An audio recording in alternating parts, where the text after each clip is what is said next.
Good morning, ma'am. Good morning, classmates.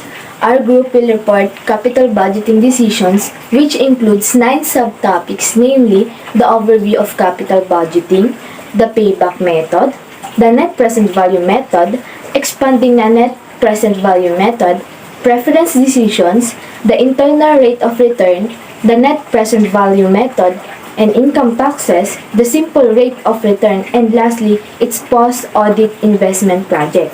The first subtopic will be reported by yours truly. I am Maria Angela Monje, and I will be reporting the overview of capital budgeting. So what is capital budgeting? The term capital budgeting is used to describe how managers plan significant investments in projects that have long-term implications, such as the purchase of new equipment or the introduction of new products. So capital budgeting is important because it creates accountability and measurability. Next, typical capital budgeting decisions. We have 5 typical capital budgeting decisions. The first one is the cost reduction decisions. Sinasagot nito ang mga katanungang, should new equipment be purchased to reduce cost? So, cost reduction decisions is the process used by the companies to reduce their costs and increase their profits. Second one is the expansion decisions. Should a new plant, warehouse, or other facilities be acquired to increase capacity and sales? Expansion decision is adopted by an organization when it attempts to achieve a high growth as compared to its past achievement. Third one is the equipment selection decisions.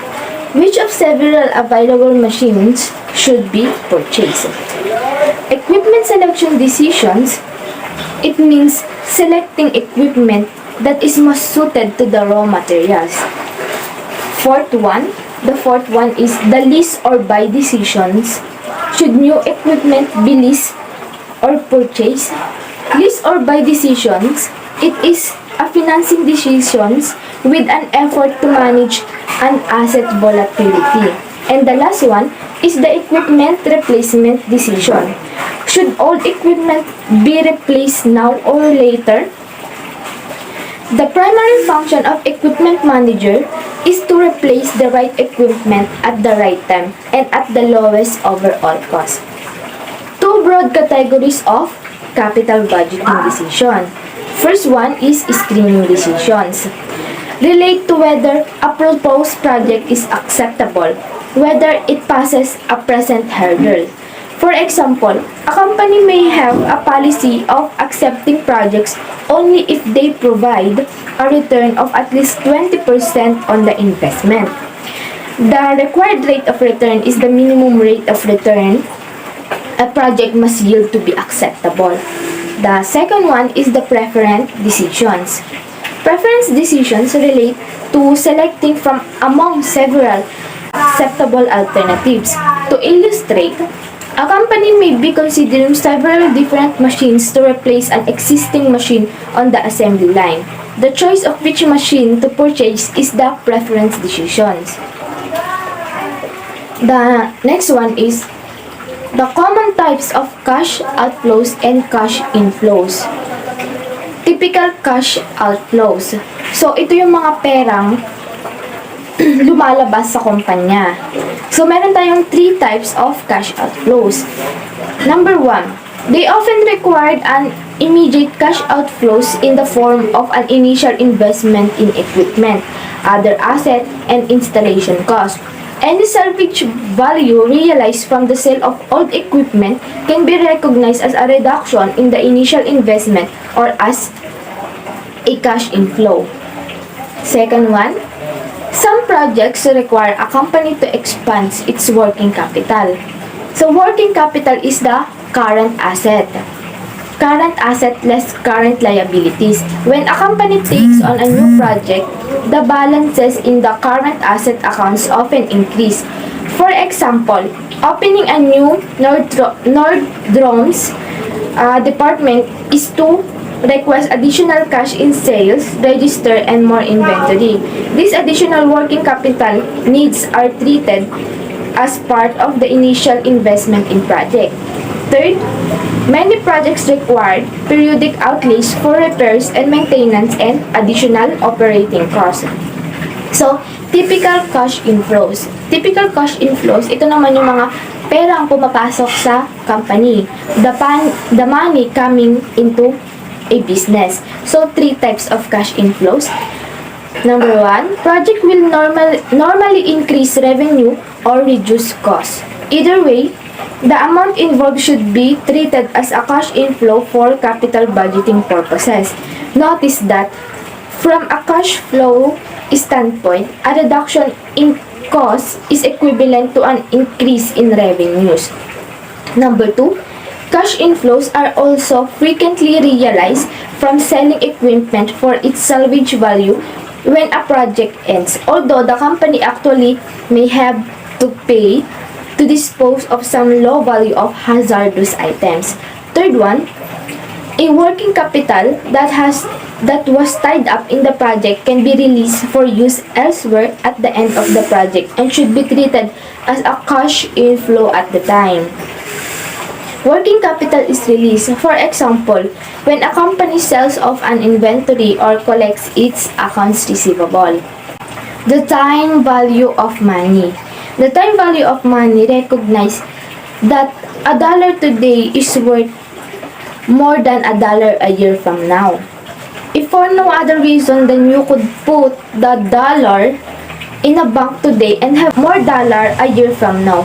Because of the time value of money, capital investments that promise earlier cash flows are preferable to those that promise later cash flows.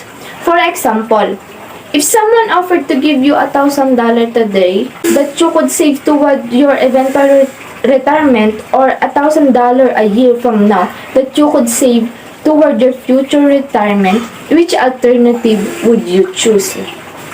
In all likelihood, you would choose to receive $1,000 today because you could invest it and have more than $1,000 a year from now. So, that's all for the first topic.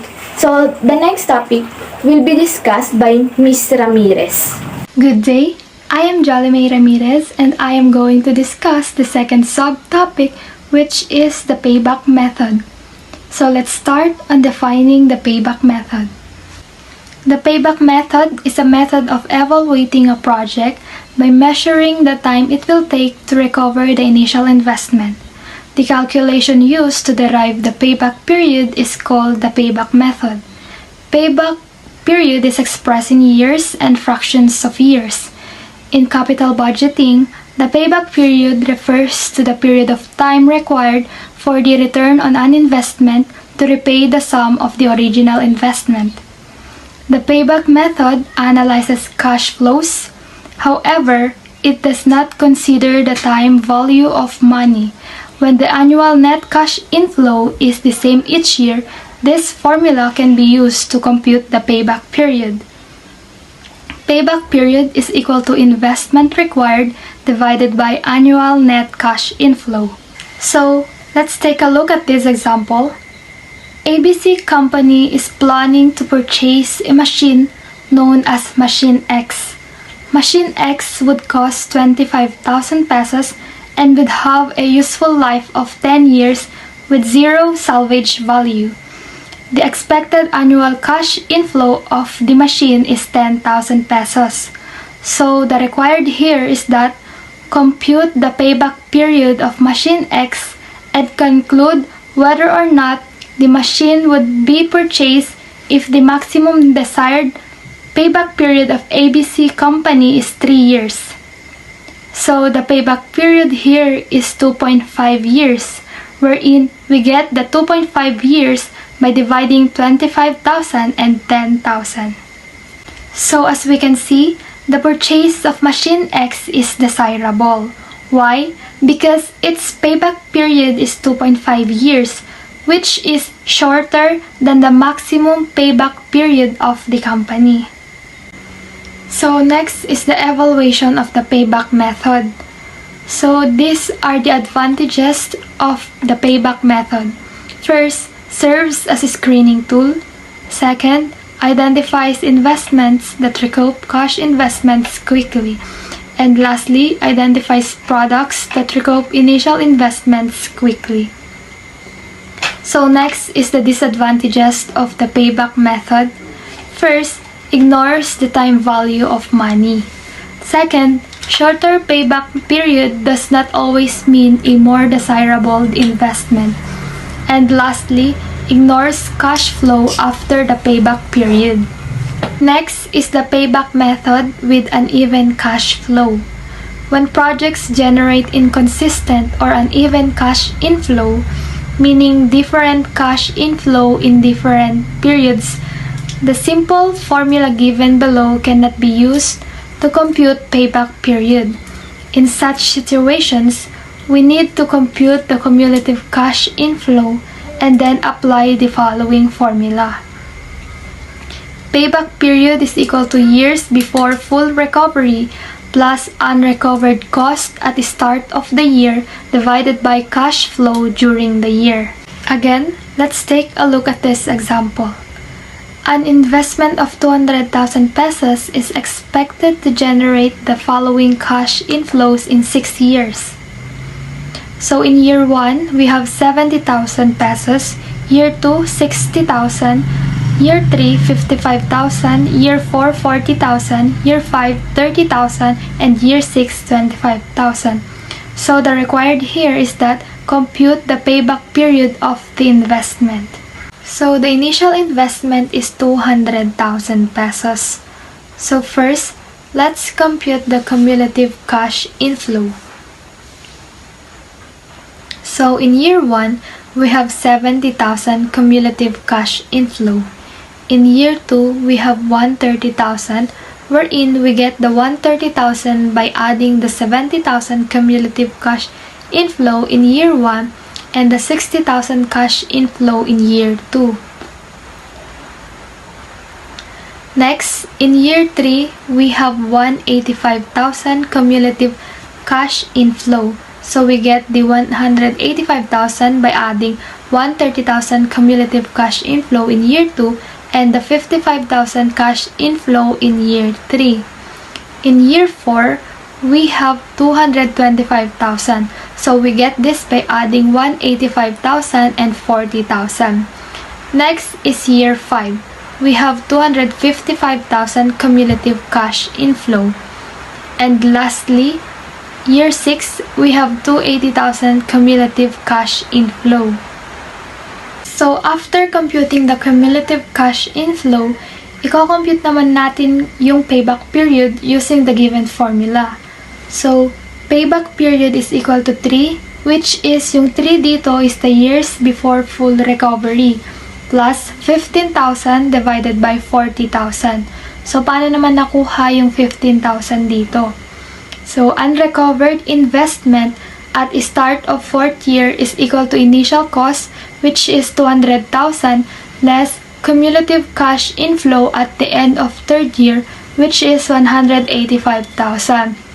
So, 200,000 less 185,000 is equal to 15,000. So, yung 40,000 naman dito, ito yung cash inflow ng year 4. So, 15,000 divided by 40,000 is equal to 0.375. So, 3 plus 0.375 is equal to 3.375. So, as we can see, the payback period for this project is 3.375 years, which is longer than the maximum desired payback period of the management, which is 3 years. So, the investment in this project is therefore not desirable. So, that ends my report. The next topic will be reported by Mr. Medina. Hello, my name is Carwin Medina, and today I will present to you about the net present value method. So what is a net present value method? The net present value method compares the present value of a project cash inflows to the present value of its cash flows. The difference between the present value of these cash flows, called the net present value, it determines whether or not a project is an acceptable investment. So what is a net present value used for? A net present value is used in capital budgeting to determine whether a project will be profitable or to evaluate the different projects and determine which one will be the most profitable. There are two assumptions managers usually make when performing net present value analysis. First, they assume that all cash flows other than the initial investment occur at the end of periods. This assumption is somewhat unrealistic because cash flows typically occur throughout a period rather than just at its end. However, it simplifies the computation considerably. Second, managers assume that all cash flows generated by an investment project are immediately reinvested at a rate of return equal to the rate used to discount the future cash flows, also known as the discount rate. To illustrate the net present analysis, we will consider the following data. Harper Company is contemplating buying a new machine that will cost $50,000 and last for 5 years. The new machine will enable the company to reduce its labor costs by $18,000 per year at the end of the 5-year period. The company will sell the machine for its salvage value of $5,000. Harper Company requires a minimum pre-tax return of 18% on all investment project. Should the machine be purchased? To determine whether the investment is desirable, the annual $18,000 cost savings and the machine salvage value of $5,000 should be discounted to their present value and then compared to the cost of new machine. So first, let's calculate for the present value of Harper's Company initial cash outlay of $50,000 by multiplying it to 1, the present value of factor of any cash flows. Now, for the second part, let's compute for the present value of annual cost savings by multiplying 18,000 by 3.127. So how can we get the present value factor of a 5-year annuity at a discount rate of 18%?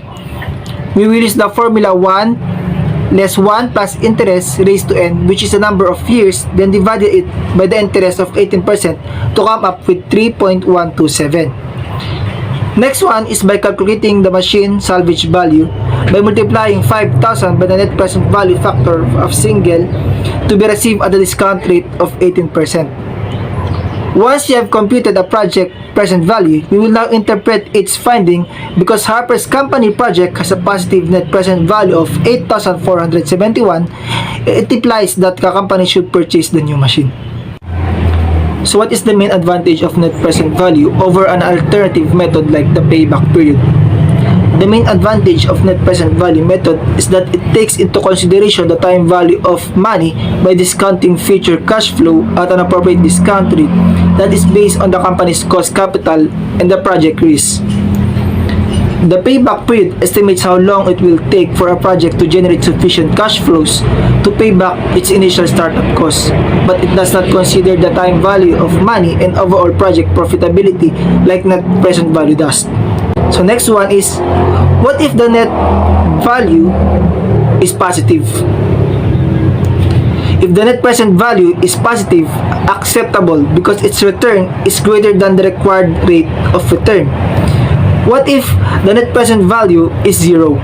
Still, it is acceptable because its return is equal to the required rate of return. What if it's negative? It's not acceptable because its return is less than the required rate of return.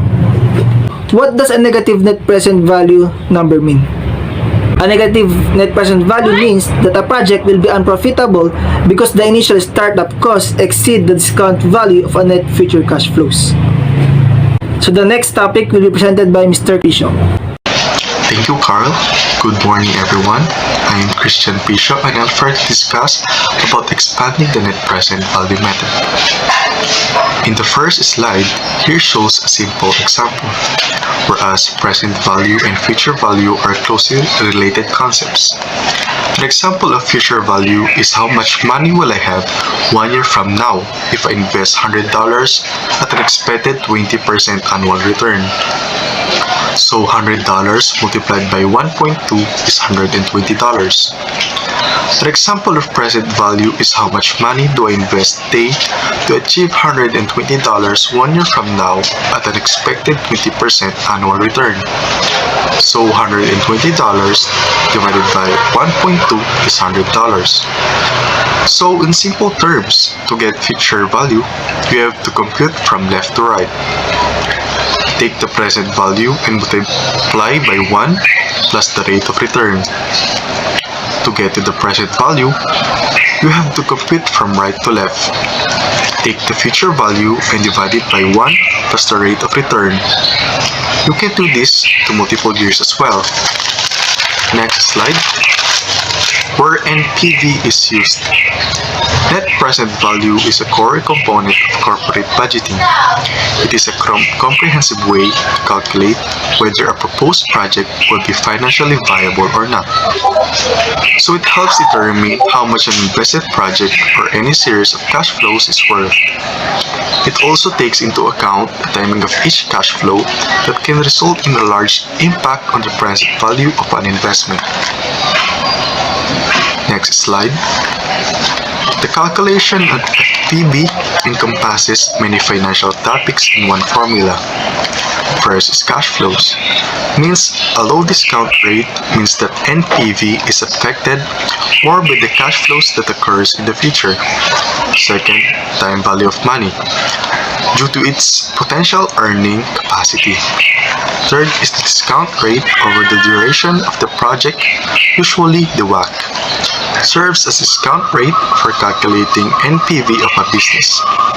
Fourth is terminal value, as it comprises a large percentage of the total assessed value. And last is salvage value, as it is reasonable to include the calculation of NPV. Next slide. How do you decide whether a project is profitable or not? The problem in such calculations is that you are making an investment during the first year and realizing the cash flows over a course of many future years.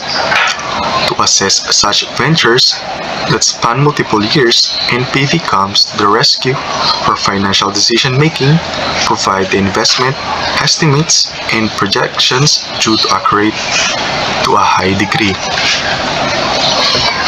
Next slide. How do I use net present value? Say the factory generates $100,000 during the second year, which increases by $50 or $50,000 each year till the next 5 years. The actual and expected cash flows on the projects are as follows. Here shows an example in the picture beside. Because you have a loss of $250 in the year 2017, you have to increase sales, minimize or lower your expenses, and utilize every method to gain back profit. Thus, the factory must generate $50,000 more profit each year to cover the loss of it has on the year 2017. Next slide. In the simplest terms, NPV is equal, or NPV is today's value of the expected future cash flows less today's value of invested cash. Calculating future value from present value involves the following formula.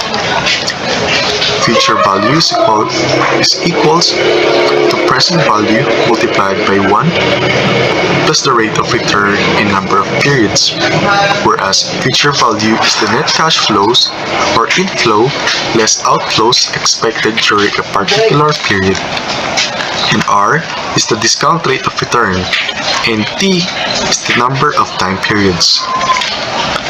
Next slide. As a simple example, $100 invested today is the present value at a rate of 5% for 1 year and will increase to $105. Once we are looking to get present value based on the projected future value, the above formula can be rearranged as present value also future value over product of 1 plus R raised to the number of time periods. Next slide. To get $105 future value after 1 year, how much should be invested today in a bank account that is offering a 50% interest rate? Using the above formula, $100 multiplied by the product of 1 plus 5% raised to 1, which is the number of time period, and it is equal to $105. Thank you for listening, and may we listen to the next reporter, Ms. Olasiman. Once again, I am Christine Joyji Olasiman, and I will be the one to report preference decisions, the ranking of investment projects. So, i-recall natin na kapag kino-consider ang investment opportunities, dapat gumawa ng 2 types of decisions ang mga managers. Una ay ang screening decisions. Tinutukoy nito if yung proposed investment ay acceptable ba or hindi. Second ay ang preference decisions, which is ang focus natin for this subtopic. So, ano nga ba itong preference decision? Minsan, tinatawag itong rationing decision or ranking decision. It attempts to rank acceptable alternatives mula sa most hanggang sa least appealing. It comes after screening decisions and sinasagot niya ang tanong na alin ang best choice or decision na pwedeng tanggapin ng company. Limited investment funds must be rationed among many competing alternatives. Hence, the alternatives must be ranked.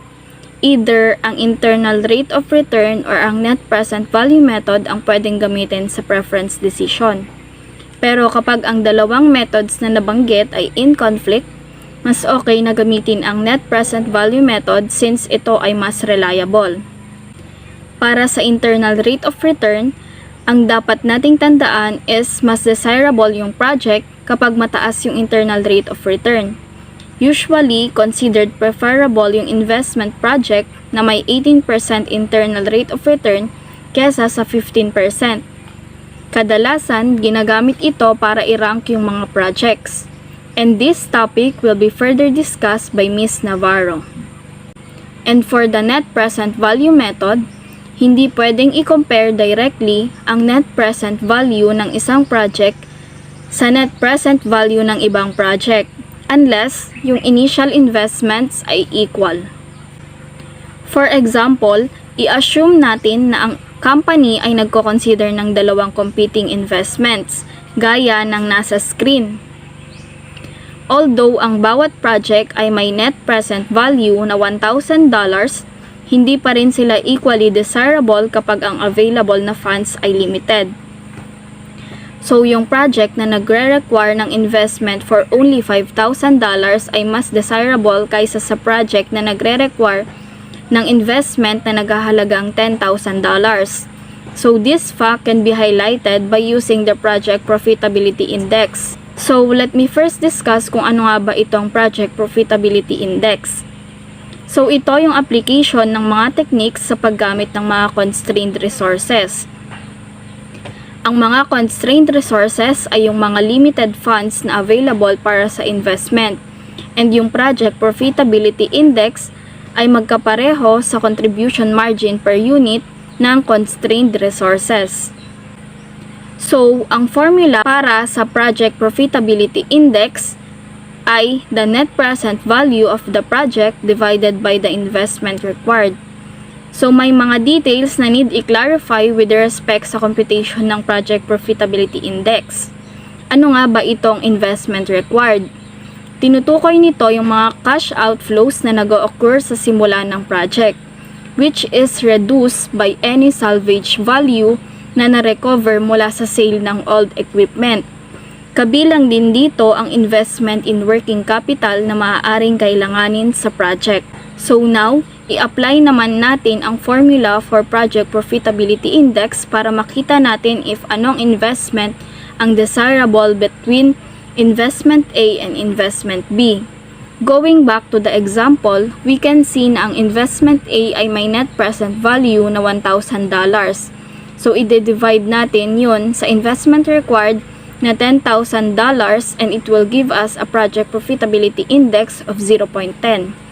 Para sa investment B naman, yung net present value niya amounting to $1,000, i-divide natin sa investment required na $5,000 and makukuha natin ang Project Profitability Index na 0.20.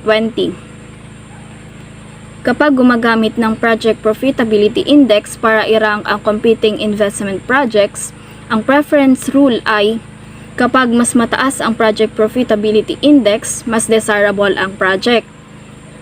So, kapag i-apply natin ang rule na to sa example, ang dapat na piliin ay ang investment B. And that ends my report on preference decisions. Let's now proceed to the discussion of Ms. Navarro, which is the internal rate of return. I am Marichu Navarro and I'm going to discuss the sixth subtopic, which is the internal rate of return. Internal rate of return. The internal rate of return is the rate of return of an investment project over its useful life. The internal rate of return is computed by finding the discount rate that equates the present value of a project's cash outflows with the present value of its cash inflows.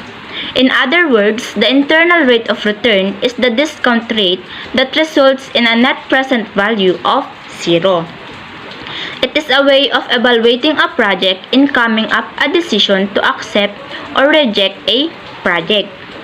So, in internal rate of return, we will find the right internal rate of return that will result to 0 of net present value. We can find it by doing trial and error and substituting the assumed rate until we get the net present value of 0. Also, it is one of the ways if you will accept or reject the project depending on the rules. The rules are: if the internal rate of return is equal to or greater than the required rate of return, then the project is acceptable. If the internal rate of return is less than the required rate of return, then the project is rejected. Example, if you get 20% internal rate of return and the required rate is 18%, the project will be accepted. But if you get 18% internal rate of return and the required rate is 20%, the project will be rejected. To further understand on how to get the internal rate of return, here is an example. Glendale School District is considering the purchase of a large tractor-pulled lawn mower. At present, the loan is mowed using a small hand-push gas mower. The large tractor-pulled mower will cost $16,950 and will have a useful life of 10 years. It will have a negligible scrap value which can be ignored. The tractor-pulled mower would do the job faster than the old mower, resulting in labor savings of $3,000 per year. This illustration shows on how to get 0 net present value with the assumed rate of 12%, wherein the cash outflow here is the initial investment of $16,950 and the cash inflow is the annual cost savings of $3,000. The discount factor or the factor of internal rate of return are 1 and 5.65 or 5.650. The present value of the cash flows are negative $16,950 and positive $16,950, which arrive to get 0 net present value. For the next slide is the solution. So on how to get the factor of internal rate of return, we use the solution investment required divided by annual net cash inflow. So in present, we have an investment required of $16,950 and annual net cash inflow is still $16,950, wherein we get 1. $16,950 divided by $16,950 is equal to 1. For the years, we have $16,950 investment required and $3,000 annual net cash inflow. So, $16,950 divided by $3,000 is equal to 5.65 or 5.650. Or, we can use the other formula, 1 plus r raised to negative n, which we will substitute the assumed rate 12% and the exponent n is the number of years.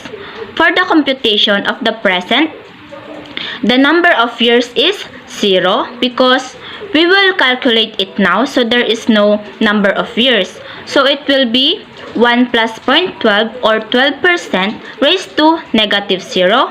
We will get 1. As for the computation of 10 years, we will compute from 1 to 10 years, and the sum of it all will result to 5.650 or 5.65.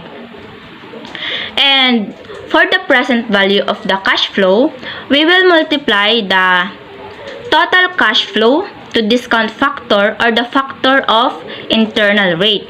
So for the present, we have cash flow of negative $16,950 multiplied it to discount factor of 1, resulting to negative $16,950. And for the computation of 10 years, we have cash flow of $3,000 multiplied it to discount factor of 5.65. We will get positive $16,950. So to check if the assumed 12% rate is correct, we will sum the present value of cash flow in present year, which is negative $16,950, and for the present value for 10 years, positive $16,950. So negative $16,950 plus positive $16,950, we will get 0 net present value. Therefore, the internal rate of return of the mower project is 12%, leaving a 0 net present value. If the 12% internal rate of return is greater than the required rate of return, then the project is acceptable. If the 12% internal rate of return is less than the required rate of return, then the project is rejected. So if Glendale's required rate of return is 10%, then the 12% internal rate of return is accepted. If Glendale's required rate of return is 16%, then the 12% internal rate of return is rejected. So that's all for the subtopic of internal rate of return. Now, for the next subtopic, the reporter will be Miss Pugoon. Thank you. Good day to everyone. My name is Jade Irene Pugoon, and I will be reporting the seventh subtopic, the net present value method and income taxes. This discussion will be similar to Mr. Medina's and Mr. Pisho's, except the income tax must be considered, because most firms, aside from non-profit organizations and government agencies, pay income taxes. Property mo, tataksan yan. Cash flow, lalong-lalo na yung profits, tataksan yan. Any gain or loss on the sale of property is also taxed. That's why any assessment of the project's net present value is incomplete without accounting for the income taxes. Taxes have two effects on net present value calculation. First, they alter periodic operating cash flows. Yung actual value ng cash flow mo ay less compared nung nasa book of accounts mo. Mababawasan dahil nga magbabayad ka ng tax. Second, they affect the project's final salvage value because, as I said a while ago, any gain or loss on sale is taxed. Calculating after-tax net cash flows and after-tax salvage value is part of the tax adjustment process, also called terminal value. Here's the formula of after-tax net cash flows. So, after-tax net cash flows is equals to cash inflows minus cash outflows minus income taxes. Income taxes is equals to net income times tax rate, where net income is equals to cash inflows minus cash outflows minus non-cash expenses. Hence, income taxes is equals to cash inflows minus cash outflows minus non-cash expenses times tax rate. Pinagdugtong yung formula ng net income sa tax rate para mabuo yung extended formula ng income taxes. After some algebraic manipulation, these formulas can be merged and simplified as follows. After-tax net cash flows is equals to cash inflows minus cash outflows minus cash inflows minus cash outflows minus non-cash expenses times the tax rate. After-tax net cash flows is equals to cash inflows minus cash outflows minus non-cash expenses times 1 minus tax rate plus non-cash expenses. There's an alternative formula. Net cash receipts before taxes times 1 minus tax rate plus depreciation expense times tax rate. The increase in net cash flows due to the decrease in taxes due to depreciation is called a tax shield. We already know the formula for after-tax net cash flows. Let's move on to after-tax salvage value. So after-tax salvage value is equals to cash proceeds minus tax and gain or loss, where tax and gain or loss is computed as cash proceeds minus book value times tax rate. Therefore, after-tax salvage value is equals to cash proceeds minus book value times tax rate. Again, there's an alternative formula. After-tax salvage value is equals to salvage value times 1 minus tax rate. However, unlike dun sa nauna alternative formula, this has a caveat. This alternative formula will only be used if the company chose to depreciate its asset fully to zero because the salvage value is so minimal.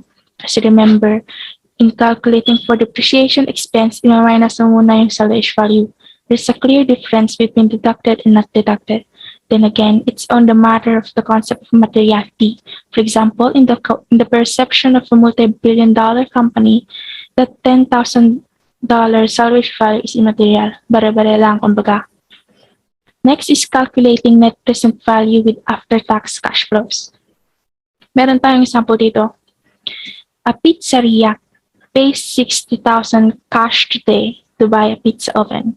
This oven will be used for 4 years and will generate cash inflows for $2,000 each year. The oven will incur $15,000 of tax depreciation each year. At the end of year 4, the pizza oven will be sold for $6,000 cash. The company's tax rate is 21% and its discount rate is 8%. Ito yung illustration. Year 0, at the present, nagkaroon tayo ng cash outflow to buy the oven. In year 1, nagkaroon tayo ng 20,000 cash inflow, pero di natin pwedeng ilagay diretso yan kasi nga, gaya ng nabanggit kanina, yung actual value ng cash inflow mo ay less kumpara dyan sa 2,000 cash inflow from selling pizzas. Kailangan nating ibawas yung tax na babayaran natin. Here, gagamitin natin yung alternative formula. Net cash receipts before taxes times 1 minus tax rate. So yung 20,000 cash inflow mo, times mo siya sa 1 minus 21% yung tax rate is equals to 15,800. As you can see, may difference siya na 4,200 before and after tax. Nare-reflect dito yung tunay na estado ng cash flows. Sana kung tax exempt ka, sa ulit yung 4,200, pwede mong pambilihan ng harina or other ingredients para sa gagawin mong pizza sa oven. Next is computing for after-tax cash flow from depreciation tax shield. Here, the method of depreciation is a straight line basis for simplicity's sake. There are others that accelerate depreciation where the depreciation expense is higher in the earlier years. Given kanina, 15,000 depreciation annually. Gagamitin natin yung karugtong ng alternative formula. Depreciation expense times tax rate. So, 15,000 times 21% is equals to 3,150. Add them together, makukuha mo yung undiscounted after-tax cash flow na 18,950. Same lang yung computation ng after-tax cash inflow and after-tax cash flow from depreciation tax shield from year 1 to year 4. However, on year 4, sabi, pizza oven will be sold for 6,000 cash. And again, that needs to be taxed. Yung alternative formula gamitin natin. Kasi nga, 15,000 times 4 is equals to 60. The oven is depreciated fully to zero. Kaya pwede natin yung gamitin. After-tax salvage value is equals to salvage value times 1 minus tax rate. So, 6,000 times 1 minus 21% is equals to 4,740. Add mo yan sa after-tax inflow at tax shield. Makukuha mo yung 23,690 na undiscounted after-tax cash flows. Yan, bring down na din natin yung outflow na 60,000. Next, we will discount them to present value. Dito na kami hawig ni Medina at Pisho, so no need for me to elaborate. Undiscounted divided by discount rate, makukuha natin yung discounted after-tax cash flows. Bring down natin yung outflow, huwag kakalimutan. Add them across from year 0 to year 4, we will get $6,249. Dollars pa yan, hindi peso. Since positive yung net value ayon sa report ni Medina, it is acceptable because its return is greater than the required rate of return. In other words, worth it yung pagbili ng pizzeria sa pizza oven.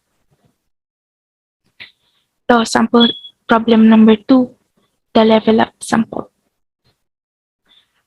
A4 Inc. is considering setting up a new paper mill at a cost of $100 million. Millions na po tayo ngayon. It is expected to stay economical for 5 years, after which the company expects to upgrade to a more efficient technology and sell it for $30 million. Following is an extract from a report prepared by the Marketing Department and Engineering Department. Tax rate of 30% is applicable to both income and gains and is not expected to change in 5 years. Tax code requires the company to depreciate the plant over 5 years with $10 million salvage value. A discount rate of 8% is appropriate. Required, calculate an NPV. Consider tax implications. Yung first table and yung given, all amounts are in million US dollars. The revenue inflows for 1 year is $90 million US dollars. The cost outflow is $50 million. Inflow minus outflow, we get 40 million net cash flows before tax. And so on for the year 2 to 5. Nakalagay naman na dyan. Ang gagamitin natin formula dito, yung mahabang formula. After tax net cash flows is equals to cash inflows minus cash outflows minus non-cash expenses times 1 minus tax rate plus non-cash expenses. For year 1, 90 inflow minus 50 outflow is equals to 40 before tax net cash flows. Deduct natin yung 80 na depreciation para makuha yung income before tax na 22.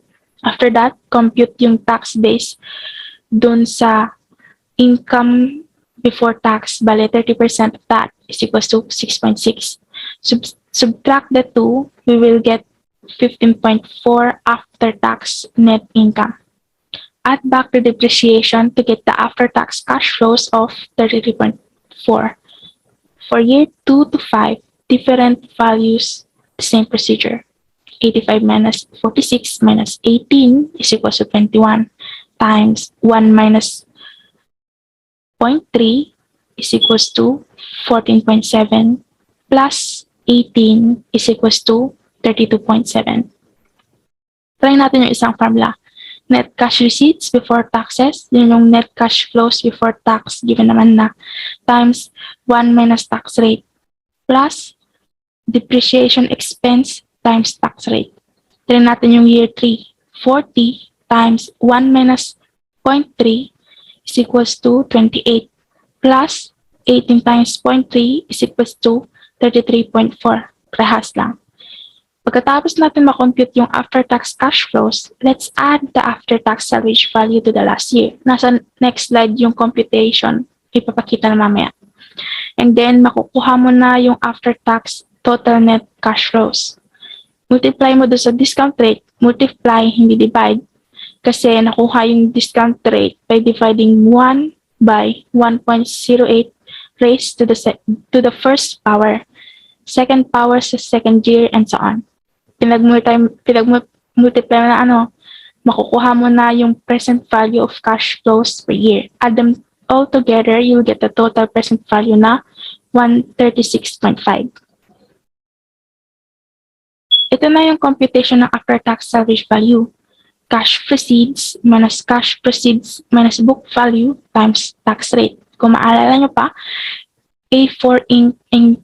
intends to sell it for 30 million after 5 years, tapos papalitan niya ng mas bago. Next, the tax code requires them to depreciate the plant over 5 years with 10 million salvage value. Since it's already beautifully illustrated, no need for me to elaborate. 136.5 million yung na-compute kanina minus 100 million yung cost of the paper mill equals to 36.5 million net present value. Since NPV is positive, the company should go ahead with the setup of the paper mill. Ito, shortcut method daw. Bale, ang formula dyan, before tax cash flows minus taxes. Na-discuss naman na kanina yung formula ng income tax. So, ang magiging system dyan, before tax cash flows minus cash inflows minus cash outflows minus cash expenses times tax rate. Bale, tatlo na yung formulas natin for after tax cash flows. It can be interchangeable depending on the circumstances, I guess. Thank you for listening to my report. The next subtopic, the simple rate of return, will be discussed by Ms. Pasis. Good day, I am Jimia Mariel Pasis and I will be the one to discuss the final capital budgeting technique for this chapter, which is the simple rate of return method. So, ang simple rate of return method ay tinatawag ding accounting rate of return or the unadjusted rate of return. Ito ay ang incremental amount of net income expected from a future investment opportunity divided by the initial investment in the project. Ginagamit ang simple rate of return sa capital budgeting analysis para ma-determine if ang company ay dapat bang mag-invest sa fixed asset and its any corresponding incremental change in working capital. Remember na ang annual incremental net income na included sa numerator ay dapat reduced by the depreciation charges na nagre-result from making the investment. And yung initial investment naman sa denominator ay dapat reduced by any salvage value realized from the sale of old equipment. So while ang method na ito ay may advantages sa pagiging easy at simple sa pag-compute, it also has several problems. Firstly, ang method na ito ay hindi nag-e-employ ng discounting to arrive at the present value ng incremental amount of net income. It instead assumes na ang net income na na-receive during the measurement period ay may the same present value as its present value. So this failing exaggerates the rate of return, especially sa income na marireceive over a long period of time.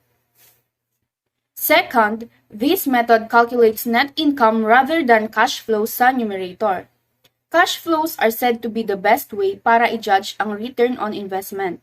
Although yung several adjusting entries at non-cash transactions could cause net income para maging significantly different sa cash flows. Yung examples ng non-cash items na nakaka-affect sa net income pero hindi included sa cash flow analysis ay ang depreciation at amortization. Third one is that this method implies that a company earns the same amount of incremental net income year after a period, although yung amount na yon will most likely to shift over time. Lastly, this method takes no account of whether or not the capital project under consideration has any impact on the throughput of a company's operations or the organization's constrained resources. So given these limitations, it is reasonable kung bakit kailangan nating i-discuss ang method na to.